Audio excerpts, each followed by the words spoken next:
Hello there and welcome to another one of our Lexical Lab 1 minute English videos. If you enjoy this video, make sure you subscribe to our YouTube channel and check out our website www.lexicallab.com to find out more about the online language classes we offer.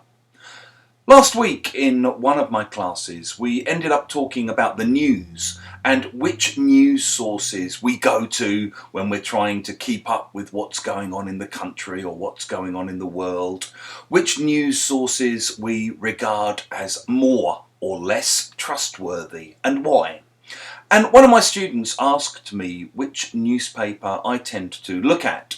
And I grudgingly replied that my go-to paper still tends to be The Guardian, even though over recent years I've become a bit disillusioned with it as I've realised my own particular personal politics are probably somewhere quite far to the left of The Guardian's main position.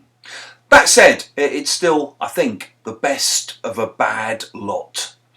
If you say that something is the best of a bad lot, you mean it's a bit better than the other options, even though none of the options are really that great. None of them are particularly desirable. In the same way, you might be kind of puzzled about who you're going to vote for in an election.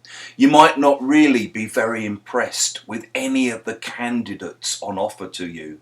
And you might decide to vote for a particular party or a particular candidate, not because you're particularly excited about what they're offering, but because they're the best of a bad lot.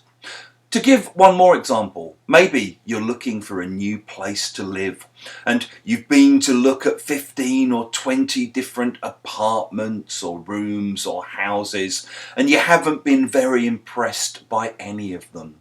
But you know that you have to choose one because you need a roof over your head.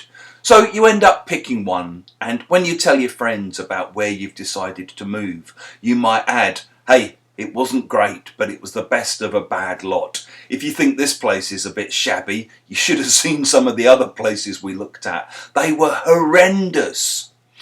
If you have enjoyed this video, make sure you click the like button, the thumbs up sign. It helps us with the algorithm.